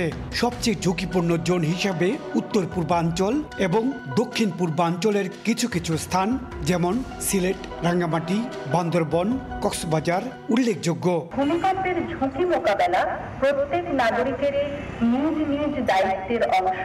1897 সালের 12ই জুন ভারতের আসামে সংঘটিত হওয়া ভূমিকম্পের মাত্রা ছিল রিক্টার স্কেলে 8.1। প্রায় 1542 জন হতাহত এবং সম্পত্তির ক্ষয়ক্ষতির পরিমাণ বিপুল ছিল। এছাড়া 1818 সালে শ্রীমঙ্গলে 7.6 এবং 1822 সালে সিলেটে 7.5 মাত্রার ভূমিকম্প হয়। এছাড়া 1548 থেকে 1869 সাল পর্যন্ত আরও 7টি ভূমিকম্প ইতিহাসে উল্লেখ পাওয়া যায়। 2023 সাল থেকে চলতি বছরের 5 মার্চ পর্যন্ত দেশে 110টি ভূমিকম্পের রেকর্ড করেছে ভূমিকম্প পর্যবেক্ষণ কেন্দ্র। ভূতাত্ত্বিকভাবে সক্রিয় অঞ্চলে ছোট ছোট ভূমিকম্প বড় ভূমিকম্পের ইঙ্গিত দেয়। ফাইলিং না করায় ওই বিল্ডিংটা টান দিয়ে ওদিকে নিচে গিয়ে দক্ষিণ সাইডে নিচে গিয়া অন্তত সাইডে মুড়ে দিলাম, এরপর তারা গাছ নিয়ে আরো উঠতে তুলছে। যে স্বাভাবিকভাবে ভবন নির্মাণ এইটাতে মনোযোগী দিতে হবে, কারণ ভূমিকম্পের এক্সাক্ট পূর্বাভাস না হোক কিন্তু আমরা তো বলে দিচ্ছি যে কোনো সময় একটা বড় ধরনের ভূমিকম্প হইতে পারে। ভূমিকম্পের আগাম পূর্বাভাস দেওয়ার মতো কোনো প্রযুক্তি আবিষ্কার না হলেও ভূমিকম্প পরবর্তী জানমাল রক্ষায় ফায়ার সার্ভিস সম্পূর্ণ প্রস্তুত রয়েছে বলে জানান বিভাগের শীর্ষ কর্মকর্তা। যদি বড় কোনো দুর্ঘটনা ঘটে সার্বিক সহযোগিতা, সবার সহযোগিতায় আশা করি আমরা জানমাল রক্ষার্থে আমরা সর্বপ্রচেষ্টা চালিয়ে যাব। ভবন নির্মাণে নকশা অনুমোদনের পর কেউ বিল্ডিং কোড মানছে না বলে দায়সারা জবাব সিটি কর্পোরেশনের। যারা দায়িত্বপ্রাপ্ত ইঞ্জিনিয়ার তারা সঠিকভাবে দায়িত্বটা পালন করেন। আমরা সবসময় তাদেরকে মিটিং করে এটা বলি যে অনুমোদন অনুযায়ী যাতে কাজটা করে। ভবন নির্মাণে নীতিমালা না মানার কারণে রাজা জিসি হাই স্কুলের এই ভবনটি মৃদু ভূমিকম্পে সম্পূর্ণ নষ্ট হয়ে যায় এবং পরবর্তীতে শিক্ষা প্রকৌশল অধিদপ্তর এই ভবনটি পরিত্যক্ত ঘোষণা করে। 2019 সালে নগরীতে সরকারি বেসরকারি 25টি ভবন ঝুঁকিপূর্ণ চিহ্নিত করেছে সিলেট সিটি কর্পোরেশন। ভবনের বাসিন্দাদের দ্রুত নিরাপদ স্থানে সরে যাওয়ার পরামর্শ দেওয়া হলেও ভবনগুলোতে এখনও চলছে কার্যক্রম। ইকরামুল কবির, সময় সংবাদ, সিলেট। হবিগঞ্জে রমজানের কারণে হাওরে দেশীয় মাছের সরবরাহ কিছু কম থাকলেও বাজারে দাম রয়েছে সহনীয় পর্যায়ে। বিভিন্ন হাওর নদী থেকে দেশীয় মাছ সংগ্রহ করে জেলেরা ভরে নিয়ে আসেন শহরের শায়েস্তানগর মাছ বাজারে। সেখানে আছেন সহকর্মী রাশেদ আহমদ খান, সরাসরি যুক্ত হচ্ছে তার সাথে। রাশেদ, আমি এখন আছি হবিগঞ্জের সবচেয়ে বড় পাইকারি মাছের বাজার, এটি শায়েস্তাগঞ্জ মাছ বাজার হিসেবে পরিচিত। আমার পিছনেই দেখা যাচ্ছে যে বিভিন্ন শ্রেণীর মাছ সকাল থেকে এখানে এসেছে এবং আমি আজকে মাছ ব্যবসায়ীদের সাথে কথা বলে যে এটুকু জেনেছি যে আসলে রমজানের কারণে এবং আজকে সকাল থেকেই গুড়ি গুড়ি বৃষ্টি হয়েছিল, যে বৃষ্টির কারণে আজকে অন্যান্য দিনের তুলনায় মাছের সরবরাহ কিছুটা কম। তারপরেও এখানে সকাল থেকে মাছ ছিল এবং মাছ বেচাকেনা চলছে। তো আমরা কথা বলেছিলাম যে এখানে মাছ ব্যবসায়ীদের সাথে, তারা জানিয়েছেন যে এখানে মাছের যে বাজার আছে এই বাজারটি অন্যান্য বাজারের তুলনায় এখানে সস্তা এবং এখানে যে দেশি মাছ সবচেয়ে বেশি পাওয়া যায়। আমরা কথা বলেছিলাম যে এখানে মাছের যে যারা বিক্রি করছেন পাইকারি এবং খুচরা বিক্রেতা, তারা জানিয়েছেন যে এখানে যে শায়েস্তানগর মাছ বাজার থেকে যারা বিভিন্ন এলাকার পাইকাররা এসে এখানে মাছ নিয়ে যান এবং এখানে যে দেশি মাছের যে সবচেয়ে বড় বাজারটি এবং এখানে খুচরা এবং পাইকারি বিভিন্ন ধরনের মাছ এখানে বিক্রি হয়। আমরা সকাল থেকে দেখেছি যে এখানে যে মাছ ব্যবসায়ীরা আছেন বিভিন্ন হবিগঞ্জের বানিয়াচং, আজমিরিগঞ্জ সহ বিভিন্ন এলাকার যে এখানে মাছগুলো আছে, মাছগুলো নিয়ে তারা এখানে এসেছেন এবং আমরা কথা বলেছিলাম যে মাছের যে দাম, এই দামের ব্যাপারে আমরা কথা বলেছিলাম যে সরবরাহ অন্যান্য সময়ের তুলনায় কিছুটা কম হলেও মাছের দাম কমই আছে এবং অন্যান্য বাজারের তুলনায় এখানে দাম কম হওয়াতে এখানে খুচরা এবং পাইকারি যে ক্রেতারা আছেন এখানে ভিড় করেন। তো আমরা কথা বলেছিলাম মাছ ব্যবসায়ীদের সাথে, তারা জানিয়েছেন যে মাছের যে বাজার অন্যান্য তুলনায় এবং বিভিন্ন বিল আছে এবং খাল আছে, খালে যে মাছ ধরা অনেকটা কমে গেছে, যে কারণে এখানে মাছের সরবরাহ আগের তুলনায় কিছুটা কম। তারপরেও তারা জানিয়েছেন যে অন্যান্য বাজারের তুলনায় এখানে মাছ বেশি পাওয়া যায় এবং বিশেষ করে যে আমরা এখানে দেখেছি যে এখানে হবিগঞ্জের বাইরেও যারা পাইকার আছেন এই পাইকাররা এখানে মাছ নিয়ে যান এবং এই মাছ নিয়ে যায় তারা ঢাকা, সিলেট সহ বিভিন্ন এলাকায় বিক্রি করেন। আমরা কথা বলছিলাম মাছ ব্যবসায়ীদের সাথে, আমরা কথা বলেছিলাম, তারা জানিয়েছে যে এখানে যে মাছ, এই মাছ দেশীয় মাছের যেখানে সবচেয়ে বড় বাজার এটি এবং এই বাজারে এখানে যারা ব্যবসা করেন তারা এখান থেকে নিয়ে হবিগঞ্জের যে বিভিন্ন আঞ্চলিক বাজার আছে এই বাজারগুলোতে তারা বিক্রি করেন। তো মাছের বাজার অন্যান্য সময়ের তুলনায় অনেকটাই কম রয়েছে এবং সরবরাহ কম থাকলেও মাছের এখানে বাজারের দামে তো এমন কোনো প্রভাব পড়ে না। তো এই ছিল আজকে শায়েস্তানগর মাছ বাজার থেকে আমার কাছে সর্বশেষ। সরাসরি যুক্ত ছিলাম হবিগঞ্জে। আবহাওয়া অনুকূল থাকায় শেরপুর জামালপুরে আলুর বাম্পার ফলন হয়েছে। এ কারণে বীজ আলু দীর্ঘদিন সংরক্ষণের আশায় হিমাগারে হুমড়ি খেয়ে পড়েছেন কৃষক। তবে হিমাগারে জায়গা না থাকায় বেশিরভাগ কৃষককে ফিরতে হচ্ছে ফসল নিয়েই।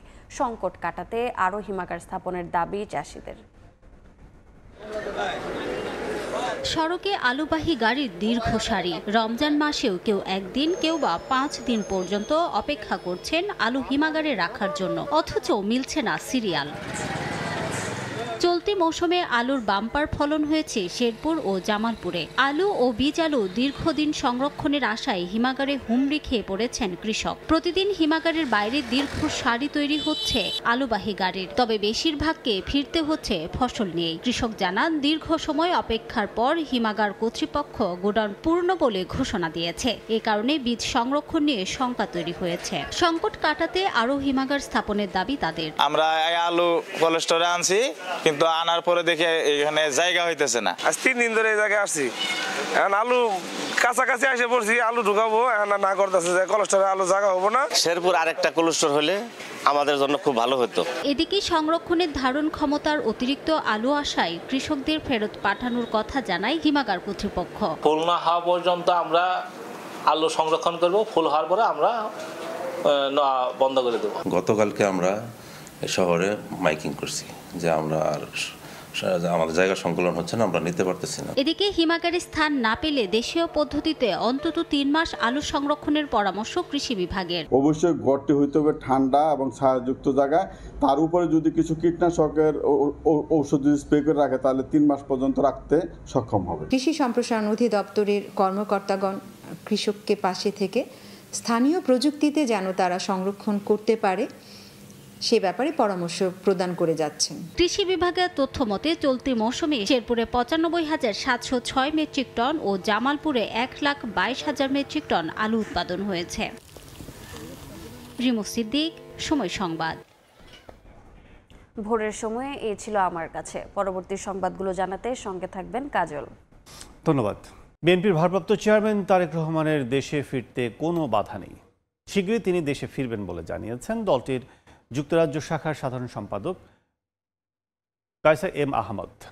শনিবার বিকেলে সুনামগঞ্জের জগন্নাথপুরে কলকলিয়া ইউনিয়ন বিএনপি ও সহযোগী সংগঠনের উদ্যোগে ইফতার মাহফিলে একথা বলেন তিনি জানান বিএনপি চেয়ারপারসন খালেদা জিয়া যুক্তরাজ্যের বাসায় থেকে চিকিৎসা নিচ্ছেন।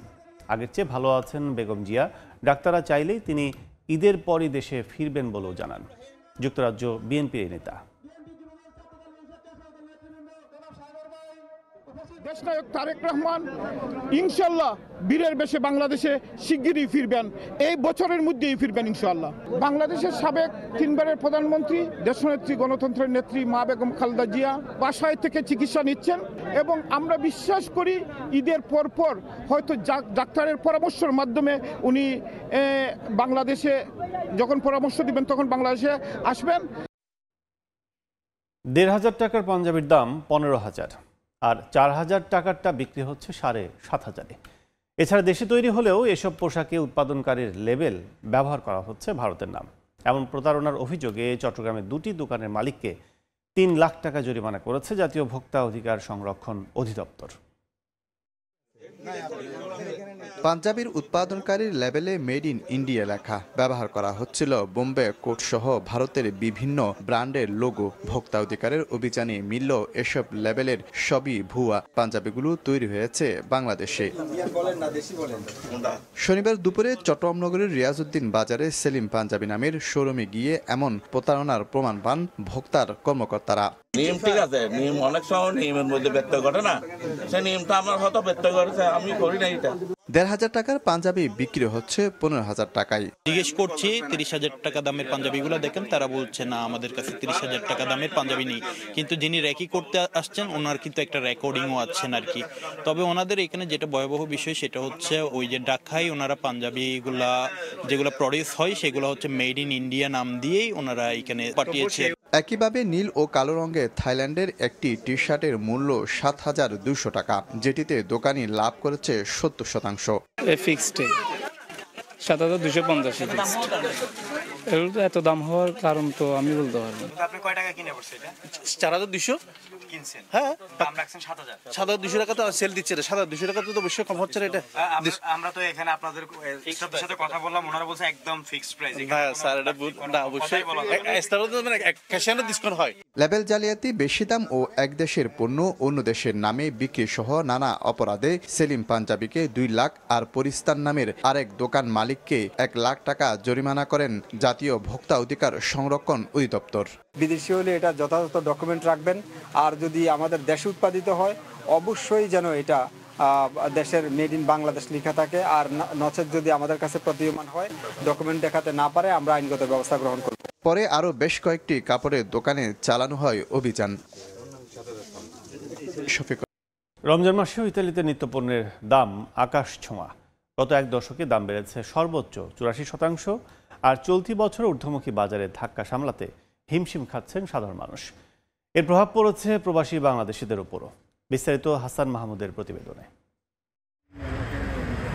চাল, ডাল, তেল থেকে শুরু করে শাকসবজি সবকিছুর দাম লাফিয়ে বাড়ছে ইতালিতে। দেশটিতে প্রায় 2.5 লাখ বাংলাদেশি বসবাস করেন, যাদের অনেকে পরিবার সহ এখানে থাকেন। নিত্যপণ্যের মূল্য বৃদ্ধিতে ব্যবসায়ীরা যেমন ক্ষতিগ্রস্ত, তেমনি বিপাকে পড়েছেন স্বল্প আয়ের চাকরিজীবীরা। করোনার ধাক্কা সামলে ইতালির অর্থনীতি ঘুরে দাঁড়ালেও জিনিসপত্রের দাম বেড়েছে লাগামহীনভাবে। ইতালীয়দের প্রথম খাবার পাস্তার দাম বেড়েছে শতকরা 84%, তেল 81%, বিস্কুট 64%। এছাড়া চাল, ডাল, আটা, ময়দা ও টুনা মাছের দামও বেড়েছে 50%-এর বেশি। প্রবাসী বাংলাদেশিদের দৈনন্দিন জীবনে এসব পণ্যের ব্যবহার বেশি হওয়ায় তাদের উপরও এর প্রভাব পড়েছে। জিনিসপত্র দাম বেড়ে যাওয়াতে যারা চাকরিজীবী তারা অনেক হিমশিম খেয়ে যাচ্ছে। এই রমজান উপলক্ষে যেন সারা পৃথিবীতে শান্তি আসে এবং দ্রব্যমূল্য নিম্ন গতিতে আসে। অনেক জিনিসেরই দাম অনেক বাড়ছে, কাস্টমার হিমশিম খায় কিনতে। যারা বেতনে কাজ করে তাদের বেতন ততটা বাড়ে নাই, সবারই সাফার করতে হয়। রোমের বিভিন্ন গ্রোসারির দোকানে গিয়ে দেখা গেছে মূল্য বৃদ্ধির কারণে ক্রেতার সংখ্যা কমেছে, হতাশ ব্যবসায়ীরা। নিত্য প্রয়োজনীয় জিনিসের বাড়তি খরচ সামলে অনেক প্রবাসী এখন রেমিটেন্স পাঠাতে হিমশিম খাচ্ছেন। ব্যয় সংকোচন করেও সংসার চালানো কঠিন হয়ে পড়েছে তাদের। ইতালির রোম থেকে হাসান মাহমুদ, সময় সংবাদ। যুক্তরাষ্ট্র প্রেসিডেন্ট ডোনাল্ড ট্রাম্পকে ঘৃণা করার অভিযোগে দক্ষিণ আফ্রিকার রাষ্ট্রদূত ইব্রাহিম রসুলকে বহিষ্কার করেছে ওয়াশিংটন। এমন ব্যক্তিকে অবাঞ্ছিত ঘোষণা করেছে হোয়াইট হাউস। শুক্রবার মার্কিন পররাষ্ট্রমন্ত্রী মার্কো রুবিওর বরাতে এ তথ্য জানান ওয়াশিংটন থেকে বার্তা সংস্থা AFP। বিস্তারিত মিজানুর রহমান রাসেলের রিপোর্টে। যুক্তরাষ্ট্রে নিযুক্ত দক্ষিণ আফ্রিকার রাষ্ট্রদূত ইব্রাহিম রসুলকে বহিষ্কার করেছে মার্কিন পররাষ্ট্র মন্ত্রণালয়। তার বিরুদ্ধে বর্ণবাদী রাজনীতিবিদ, যুক্তরাষ্ট্র এবং মার্কিন প্রেসিডেন্ট ডোনাল্ড ট্রাম্পকে ঘৃণা করার অভিযোগ এনে করা হয় বহিষ্কার। সামাজিক যোগাযোগ মাধ্যম এক্সে এক পোস্টে মার্কিন পররাষ্ট্রমন্ত্রী মার্কো রুবিও সাব জানিয়ে দেন, যুক্তরাষ্ট্রে দক্ষিণ আফ্রিকার রাষ্ট্রদূতকে আর স্বাগত জানানো হবে না। হোয়াইট হাউস এ প্রসঙ্গে বলে, যুক্তরাষ্ট্র ও ট্রাম্পকে ঘৃণা করেন এমন ব্যক্তিকে অগ্রহণযোগ্য ব্যক্তি হিসাবেই বিবেচনা করা হবে। রাষ্ট্রদূতকে বহিষ্কার করা যুক্তরাষ্ট্রের একটি বিরল পদক্ষেপ। এটি ওয়াশিংটন ও প্রিটোরিয়ার মধ্যে ক্রমবর্ধমান উত্তেজনায় সর্বশেষ সংযোজন। গেল ফেব্রুয়ারিতে দক্ষিণ আফ্রিকার শ্বেতাঙ্গ কৃষকদের একটি আইনকে বর্ণবাদী হিসেবে উল্লেখ করে ডোনাল্ড ট্রাম্প দক্ষিণ আফ্রিকায় মার্কিন সহায়তা বন্ধ করে দেন। দক্ষিণ আফ্রিকার সরকার শ্বেতাঙ্গদের জমি বাজেয়াপ্ত করছে বলে অভিযোগের পুনরাবৃত্তি করে গত সপ্তাহে ট্রাম্প উত্তেজনাকে আরও উস্কে দেন। মিজানুর রহমান রাসেল, সময় সংবাদ, দক্ষিণ আফ্রিকা। ক্ষমতায় যেতে নয়, ইসলামের আইনকে রাষ্ট্রীয়ভাবে কায়েম করার জন্য কাজ করে ইসলামী আন্দোলন বাংলাদেশ। স্থানীয় সময় বৃহস্পতিবার কুয়েত সিটির একটি হোটেলে এমন মন্তব্য করেন সংগঠনটির কেন্দ্রীয় কমিটির নেতাকর্মীরা। 38তম প্রতিষ্ঠা বার্ষিকী উপলক্ষে আলোচনা সভা ও ইফতার মাহফিলের আয়োজন করে ইসলামী আন্দোলন বাংলাদেশ কুয়েত কেন্দ্রীয় কমিটি। সভাপতি শায়খ আবদুল্লাহ আল হারুনের সভাপতিত্বে হাফেজ শেখ ফরিদ এর সঞ্চালনায় প্রধান অতিথি হিসেবে ছিলেন ইসলামী আন্দোলন বাংলাদেশ কুয়েত শাখার প্রধান উপদেষ্টা শায়খ আইয়ুব।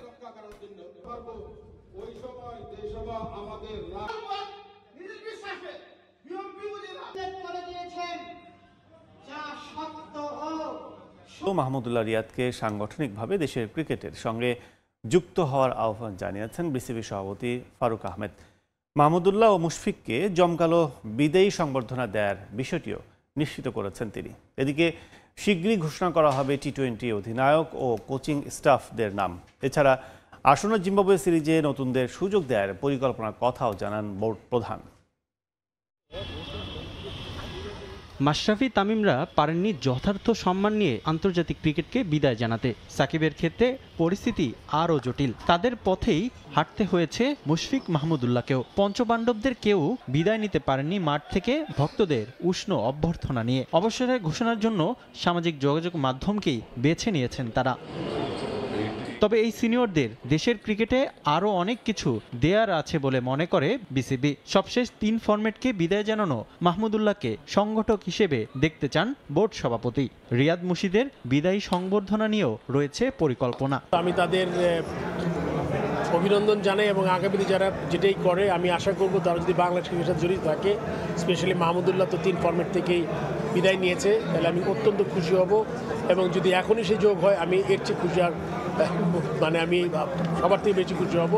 সো আমি তাদের অভিনন্দন জানাই এবং বাংলাদেশের ক্রিকেটকে তারা এত দীর্ঘ সময় যে আপনার সার্ভিসে চেয়েছে তাদের ধন্যবাদ জানাই। আমি তাদের আসলে চেষ্টা করব যাতে তাদের একটা মানে প্রপার সম্মান জানাতে পারি আমরা, যে কোনো ফর্মে যে কোনো জায়গায় হোক আমরা চেষ্টা করব। এদিকে চ্যাম্পিয়ন্স ট্রফি দিয়ে ফিল সিমন্সের সঙ্গে চুক্তির মেয়াদ শেষ হয়েছে বিসিবির। তবে এই ক্যারিবীয়কে রাখার ব্যাপারেও ইতিবাচক ভাবনা রয়েছে বোর্ডের। এছাড়া চ্যাম্পিয়ন্স ট্রফি বাংলাদেশ শেষ করেছে কোনো ফিল্ডিং কোচ ছাড়াই। কোচিং স্টাফ ও অধিনায়কের ঘোষণা আসবে পরবর্তী বোর্ড মিটিংয়েই।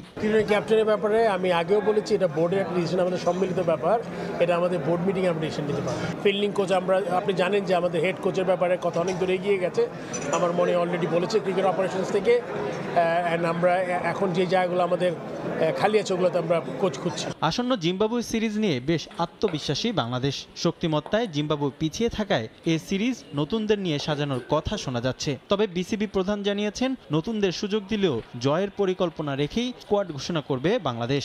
এই দুটো ব্যাপার আসলে একটার সাথে আরেকটা জড়িত। আপনি জানেন যে আমরা ম্যাচ রাইট সময় প্লেয়ারদের সুযোগও দিতে চাই, রাইট কন্ডিশনে, এবং অ্যাট দ্য সেম টাইম আমরা জিততেও চাই ম্যাচ, তো এটা একটা কম্বিনেশন করতে হয়। সো আমরা শুধুমাত্র নতুনদের চান্স দিব কোনো মানে আমরা চাই তো ম্যাচটা কম্পিটিটিভ হোক, জিততে চাই। সো দুটো মিলে আমরা চেষ্টা করব একটা কম্বিনেশন করে একটা টিম নামাবো। এদিকে পিসিএল এ ডাক পাওয়া কোনো ক্রিকেটার এখনো এনওসি চায়নি বলে জানিয়েছেন ফারুক আহমেদ। তারা অ্যাপ্লাই করে তখনই বলতে পারবে। রিফাতুল ইসলাম মিরন, সময় সংবাদ, ঢাকা। সিনিয়ররা জাতীয় দলকে যে স্থানে রেখে যাচ্ছে সেখান থেকে পরবর্তী স্তরে নিয়ে যেতে চায় বর্তমান প্রজন্ম। পঞ্চপাণ্ডবদের হাতে কোনো শিরোপা না আসলেও এবার ট্রফিতে চোখ রাখছেন টাইগাররা, এমনটা জানিয়েছেন অলরাউন্ডার মেহেদী হাসান মিরাজ। বোর্ড আস্থা রাখলে দায়িত্ব নিতে চায় অধিনায়কত্বের। মুশফিক, রিয়াদরা মাঠ থেকে বিদায় না নেওয়ার আক্ষেপ থাকলেও তাদের সিদ্ধান্তকে সম্মান জানালেন মিরাজ। লিজার্স অফ রূপগঞ্জকে হারিয়ে মুশফিক পুত্র মায়ানের সঙ্গে ক্রিকেট খেলায় মাতলেন মোহামেডান অধিনায়ক তামিম ইকবাল। যোগ দিলেন তার পুত্র আরহামও। তারাই আগামীর বাংলাদেশ জাতীয় দলেও হয়তো একদিন প্রতিনিধিত্ব করবে, তবে সেটা অনেক দেরি। বর্তমানে যারা আছেন তারা কি ভাবছেন? মুশফিক মাহমুদুল্লাহর বিদায়ে কতটা শূন্যতা তৈরি হলো? মিরাজরা কি সেই ঘাটতি পূরণ করতে পারবেন? যারা আছে তারাও কিন্তু অলমোস্ট 7-8 বছর ইন্টারন্যাশনাল ক্রিকেট খেলে ফেলেছে। সবাইকে আপনি বলতে পারবেন না যে নতুন ইন্টারন্যাশনালের সাথে যুক্ত হয়েছে। সো যারা আছে 2-3 বছর খেলেছে তাদেরকে নিয়ে, এবং যারা 8-9 বছর খেলেছে তাদের সাথে একটা কম্বিনেশন সেট আপ করে তারপরে আগাতে হবে। আমার কাছে মনে হয় যথেষ্ট এক্সপিরিয়েন্স হয়েছে আমরা যারা ইন্টারন্যাশনালের সাথে খেলেছি অনেক বছর। সো এখন জাস্ট আমরা সবাই যার যার ইন্টারন্যাশনালের যে এক্সপিরিয়েন্সটা কাজে হয়েছে তারপর ডেলিভারি দেওয়াটা খুব ইম্পর্টেন্ট। বর্তমান প্রজন্মকেই ধরতে হবে হাল। সময় চাইলেন মিরাজ। সিনিয়ররা যেখানে রেখে গেছেন সেখান থেকে সামনে নিয়ে যেতে চান, তবে তার জন্য দীর্ঘমেয়াদী পরিকল্পনাও চাইলেন। ভবিষ্যতের কথা বিবেচনা করে বিসিবিও অধিনায়কত্ব নিয়ে ভাবছে নতুন করে। সুযোগ আসলে দায়িত্ব নিতে চান মিরাজ। তাদের যে রোলটা ছিল তারা বাংলাদেশটাকে একটা স্টেপে নিয়ে এসেছে। সো আমাদের কাজ থাকবে আমাদের এখান থেকে একটা স্টেপে নিয়ে যাওয়া। সো আমরা কিন্তু এখনও একটাও ট্রফি জিততে পারিনি। সো আমাদের টার্গেট থাকবে যে কোনো বড় টুর্নামেন্টের জন্য আমরা একটা ট্রফি জিততে পারি। ওয়ার্ল্ড কাপের আগে হয়তো আমাদের যতগুলো ওডিআই আছে একটা প্লেয়ারকে সুযোগ দিতে হবে, তাকে ভালো মতন ইউটিলাইজ করতে হবে এবং আমাদের প্রিপারেশনটা লং টাইম ধরে নিতে হবে। সো একটা জিনিস কি, আমরা যদি 2-3 মাস আগে যদি ওয়ার্ল্ড কাপের প্রিপারেশন নিই তাহলে এই জিনিসটা ডিফিকাল্ট, বাট এখন থেকে যদি সবাই প্রিপারেশন নেয় যে 27-এর ওয়ার্ল্ড কাপ না, টিমটা কীরকম হবে, কিভাবে দেখতে চায়। সামাজিক যোগাযোগ মাধ্যমে পোস্ট করে ওয়ানডে ফরম্যাটকে বিদায় জানিয়েছেন মুশফিক মাহমুদুল্লাহ। জাতীয় দলকে দীর্ঘদিন সার্ভিস দেয়া 2 সিনিয়রের বিদায়টা মাঠ থেকে দেখতে চেয়েছিলেন অনেকে, তবে তা না হয় হতাশা থাকলেও মিরাজ সম্মান জানালেন তাদের সিদ্ধান্তকে। খারাপ সময় বাংলাদেশকে অনেক ম্যাচ জিতিয়েছেন, আমরা দেখেছি। আমি নিজেও তার সাথে ব্যাটিং করেছি, এনজয় করেছি। অবশ্যই এরকম একজন প্লেয়ারকে বাংলাদেশ সবাই মিস করবে। প্রত্যেকটা প্লেয়ার কিভাবে নিবে এটা সম্পূর্ণ একটা প্লেয়ার সেই ভালো জানে। আর জিনিসটা হ্যাঁ, লিজেন্ড প্লেয়াররা মাঠ থেকে নিলে অবশ্যই এই জিনিসটা ভালো হয়। অবসর নেয়ার পর ডিপিএল এর ম্যাচে সতীর্থদের কাছ থেকেও শুভ কামনা পেয়েছেন রিয়াদ। হয়তো আমাদের মিস্টেক ছিল। তারেক হাসান শিমুল, সময় সংবাদ, ঢাকা। পেস ইউনিটের সবচেয়ে গুরুত্বপূর্ণ সদস্য থেকে জাতীয় দলে উপেক্ষিত। শেষ কয়েক মাস মুদ্রার 2 পিঠ দেখলেন শরীফুল ইসলাম। ইনজুরির কারণে ক্যারিয়ারে গুরুত্বপূর্ণ সময়ে হাতছাড়া হয়েছে টানা 2 আইসিসি ইভেন্ট। বিপিএলের পর তাই ঢাকা প্রিমিয়ার লিগে পারফরমেন্সের বিকল্প নেই বাঁহাতি পেসারের সামনে। সাব্বির মিথুনের প্রতিবেদনে বিস্তারিত। কি দারুণ একটা সময় কাটাচ্ছিলেন। গতি, সুইং আর নিয়ন্ত্রণে পরিণত হন টাইগার পেস ইউনিটের সবচেয়ে গুরুত্বপূর্ণ অংশে। 2023 থেকে 24 3 ফরম্যাট মিলিয়ে 39 ম্যাচে 65 উইকেট। টি-20 বিশ্বকাপেও তাই বড় দায়িত্ব শরীফুল ইসলামের কাঁধে। তবে ভারতের বিপক্ষে ওয়ার্ম আপ ম্যাচেই শেষ গোটা আসর। 22 পেরোনো পেসারের ওই অভিজ্ঞতা বড় ধাক্কাই দিয়েছে। ওই ইনজুরিটা আমাকে অনেক কষ্ট দিয়েছে। পুরো ওয়ার্ল্ড কাপ টুর্নামেন্টে আমি বসেছিলাম, ওই সময় আমি খুব ভালো ফর্মে ছিলাম, রিদমে ছিলাম। ওইটা মানতে আমার খুব কষ্ট হচ্ছিল। পুরো ওয়ার্ল্ড কাপটায় আমি খুব কষ্ট পাইছি আর কি। একটা ম্যাচও খেলতে পারিনি একটা ইনজুরির জন্য। যদি খেলতাম হয়তো আর খুব বেটার কিছু, বলারই ফ্রেন্ডলি ছিল, সো ওই দিক দিয়ে আনলাকি মনে করবো। হাতের চোট কাটিয়ে ওঠার পর গ্রোয়েনের ইনজুরি, তাতে বোলিং অ্যাকশন নিয়েই ভুগতে হয় শরীফুল ইসলামকে। আফগানিস্তান সিরিজের পর ক্যারিবীয় দ্বীপেও নামের প্রতি সুবিচার করতে না পারায় বাদ পড়েন জাতীয় দল থেকে। বিপিএলেও মিশ্র অভিজ্ঞতা, তবে লোকাল কোচ আর টানা ম্যাচ খেলে ছন্দে ফিরেছেন এই বাঁহাতি। গ্রোয়েনের যেটা ইনজুরি ছিল সেটার কারণে একটু জামটা দাও একটু কষ্ট হতো, সেইটার জন্যই আর কি আমি অনেকটা পিছনে চলে গেছিলাম। বাইজিৎ ভাই প্লাস আমি ইফতি ভাইয়ের সাথে কাজ করেছি এই জিনিসগুলো নিয়ে, স্পেসিফিক ওই গ্রোয়িংয়ের কাজগুলো বাইজিৎ ভাই আমাকে কিছু প্রোগ্রাম দিয়েছিলেন, সো এগুলোই করে আর কি স্ট্রং করছি। যদিও ছন্দ পেতে দেরি হয়ে যায় শরীফুলের, তাতে টানা দ্বিতীয় আইসিসি ইভেন্টে দর্শকের ভূমিকায় 23 বছর বয়সী ক্রিকেটার বাদ পড়ার খবর পেয়েছেন শেষ দিকে। হতাশা আছে এই টুর্নামেন্টে বাংলাদেশের পারফরমেন্স নিয়েও। আগের রাতে হান্নান স্যার আমাকে কল দিয়ে বলেছিল যে তুমি যাচ্ছ না, যদি আমরা আগে বোলিং করতাম হয়তো বা দু একটা ম্যাচ কিছু একটা হয়ে যেত। পুরনো রূপে ফিরতে শরীফুল এখন নতুন ঠিকানায়। ডিপিএলে খেলবেন শক্তিশালী লেজেন্ডস অব রূপগঞ্জের হয়ে। হয় নাই যেটা, সেটা নিয়ে তো সবার খারাপ লাগা থাকতেই পারে।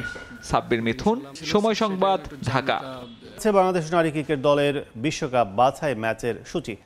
লাহোরে 9 এপ্রিল থাইল্যান্ডের বিপক্ষে ম্যাচ দিয়ে চূড়ান্ত পর্বে জায়গা করার মিশনে নামবেন নিগার সুলতানা জ্যোতিরা। লাল সবুজদের পরের ম্যাচগুলো যথাক্রমে 13, 15, 17 এবং 19 এপ্রিল। ভারত বিশ্বকাপের কঠিন সমীকরণে বাংলাদেশ নারী ক্রিকেট দল সম্প্রতি খেলা সিরিজগুলোতে অধারাবাহিক পারফরমেন্সের সেই পথ নিজেরাই কঠিন করে তুলেছেন জ্যোতিরা। আসছে মাসে পাকিস্তানে সেই কঠিন পথেই লড়াই শুরু করবে লাল সবুজ। মাত্র মাস দুয়েকের ব্যবধানে আবারও আইসিসি ইভেন্ট করার সুযোগ পাচ্ছে পাকিস্তান। 6 দলের নারী বিশ্বকাপের এই বাছাই অনুষ্ঠিত হবে লাহোরের 2 ভেন্যুতে।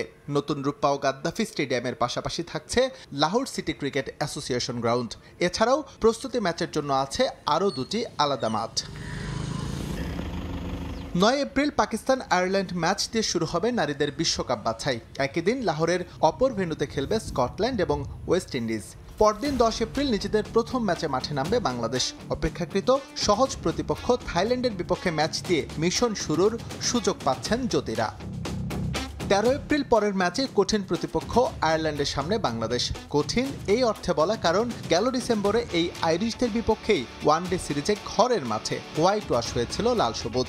একদিন বিরতি দিয়ে স্কটল্যান্ডের মুখোমুখি হবে সারোয়ার ইমরানের দল। বাছাই পর্বের শেষ 2টি ম্যাচ বাংলাদেশের জন্য বেশ কঠিন।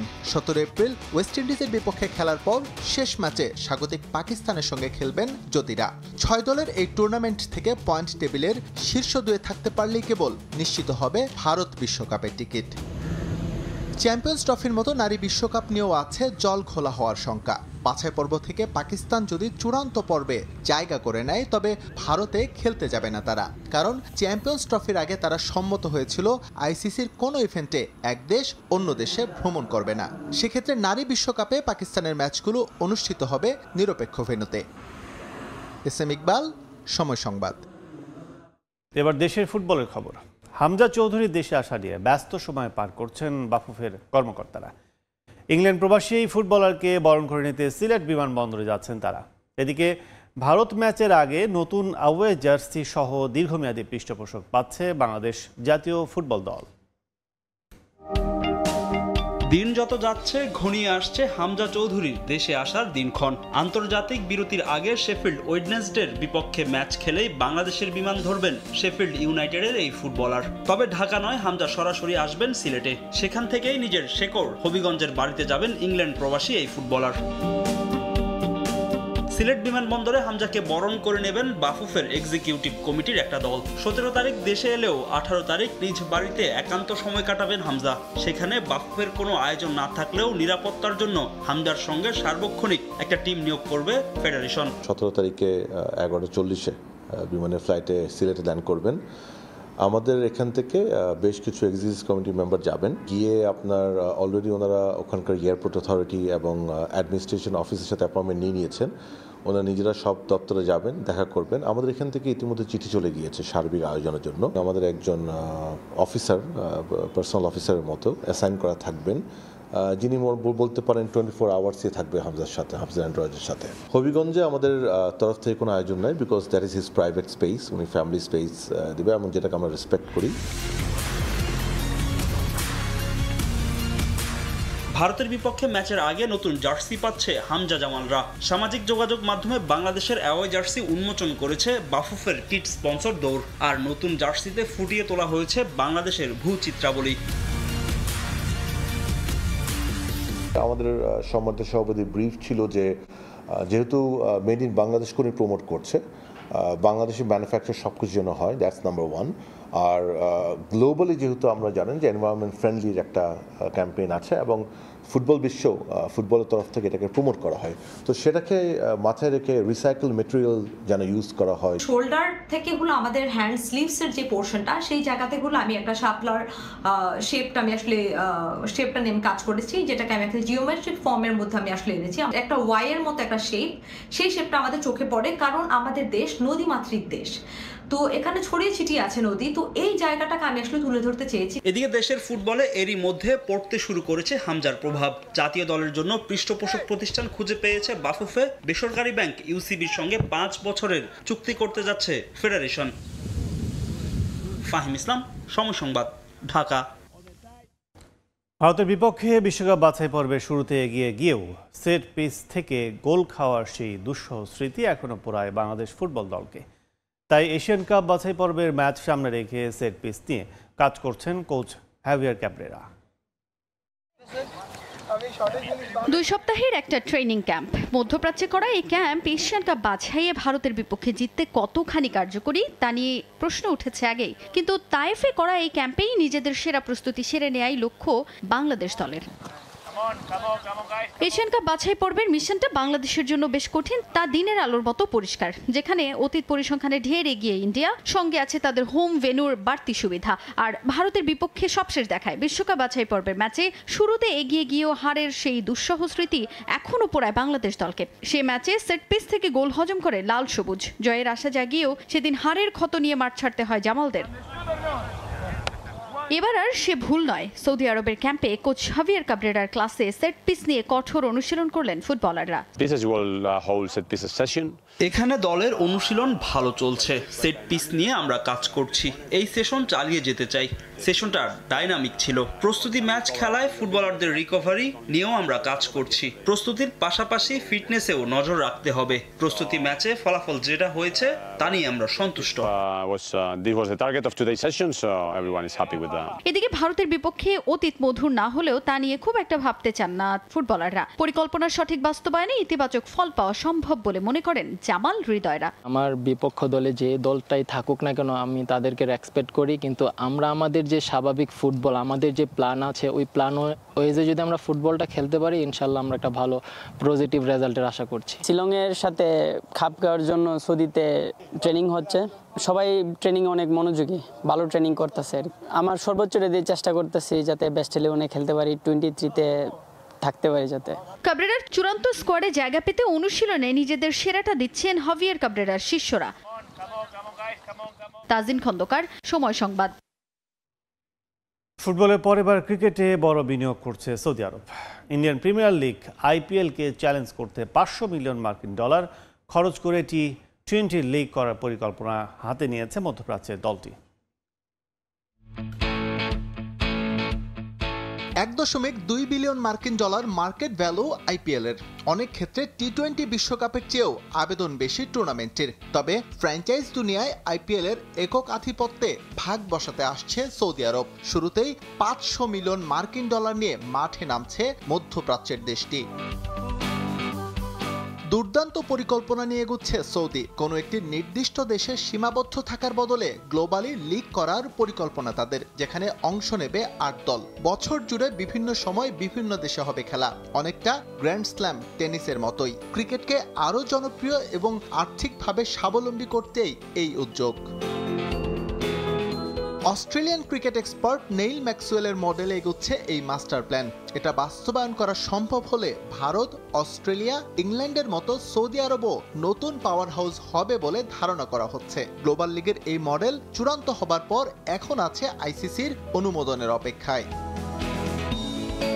সৌদি আরবে ফুটবল জনপ্রিয় করতে কাজ করছে দেশটির স্পোর্টস ইনভেস্টমেন্ট গ্রুপ। ক্রিকেটেও বিনিয়োগ করবে প্রতিষ্ঠানটি, সঙ্গে আছে আরও কয়েকটি group. Football, golf, car racing এর পর সৌদি আরব এবার ক্রিকেটে বড় বাজার তৈরির টার্গেট নিয়ে এগোচ্ছে।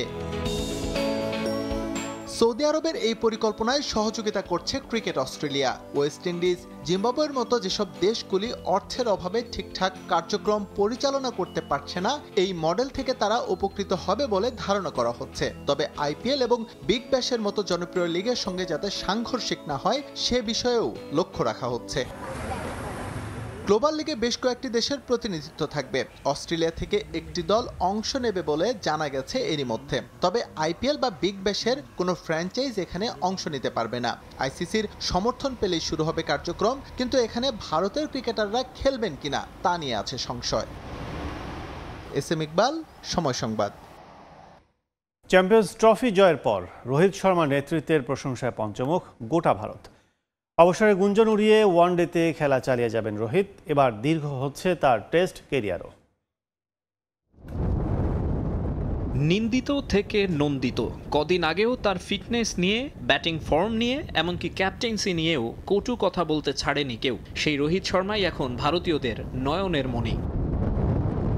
হবেনি বা না কেন, আইসিসি ইভেন্টের শিরোপার জন্য ইন্ডিয়ানদের হাহাকার দূর হয়েছে রোহিতের নেতৃত্বেই। 2013 সালের পর টানা 8 আইসিসি ইভেন্টে খালি হাতে ফিরতে হয়েছে, যার মধ্যে 3টির ফাইনালে গিয়ে ভেঙেছে হৃদয়। 11 বছরের খরা কাটিয়ে 2024 সালে যুক্তরাষ্ট্র ও ওয়েস্ট ইন্ডিজে সে দলটাই টি-20 বিশ্বকাপে হয় চ্যাম্পিয়ন। গোটা দেশ মেতে ওঠে উৎসবে। 1 বছর যেতে না যেতেই ক্যাবিনেটে আরও এক মেজর শিরোপা এনে দিয়েছেন রোহিত। সংযুক্ত আরব আমিরাতে তার নেতৃত্বে এলিট চ্যাম্পিয়ন্স ট্রফি জিতেছে মেন ইন ব্লু। তাই হিটম্যান এখন সেন্টার অফ অ্যাটেনশন। মাঠে তার লিডারশিপ, দলীয় ঐক্যে ভূমিকা কিংবা ক্যাপ্টেন্স লাক, সবকিছুর হিসেবে তাকেই চাইছেন ভক্তরা। চ্যাম্পিয়ন্স ট্রফিতে বেশিরভাগ সময় বড় ইনিংস খেলতে না পারলেও সবচেয়ে গুরুত্বপূর্ণ মুহূর্তে জ্বলে ওঠেন এই ওপেনার। ফাইনালের মঞ্চে তার 76 রানের ইনিংসটাই হয়ে ওঠে ম্যাচ জয়ী। রোহিত শর্মা যে বড় মঞ্চের খেলোয়াড়। গুঞ্জন ছিল চ্যাম্পিয়ন্স ট্রফি দিয়ে ওডিআই ক্যারিয়ারের ইতি টানবেন। সমালোচকদের অনেকে দাবিও তুলেছিলেন এমন। তবে হিটম্যান সবার মুখ বন্ধ করে দেন 9 মার্চ।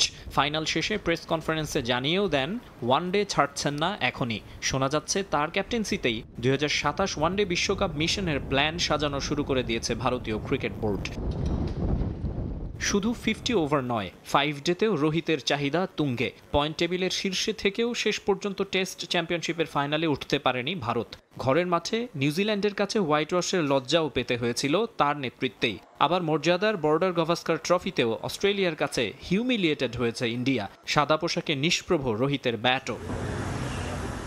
অনেকেই ভেবেছিলেন হয়তো নতুন কাউকে লঙ্গার ফরম্যাটের দায়িত্ব দেবে বিসিসিআই, কিন্তু 2024 আর 25-এর কীর্তির পর এখানেও পুরস্কৃত রোহিত শর্মা। ইংল্যান্ডের বিপক্ষে টেস্ট সিরিজে তাকেই দেখা যাবে অধিনায়ক হিসেবে।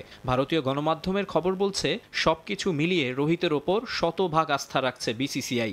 সব সতীর্থ আর কোচ গৌতম গম্ভীরের পূর্ণ সমর্থন পাচ্ছেন হিটম্যান। মাকসুম আলম খান, সময় সংবাদ।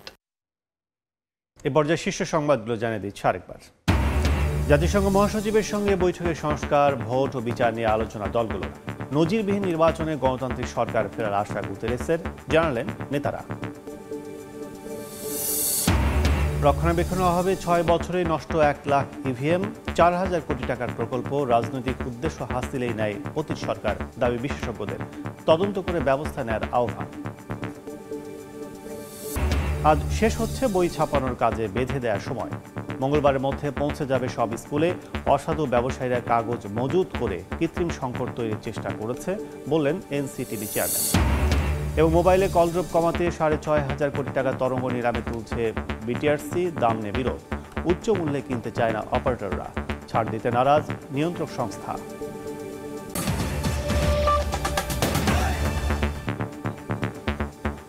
এই ছিল ভোরের সময়, সঙ্গে থাকুন সময়।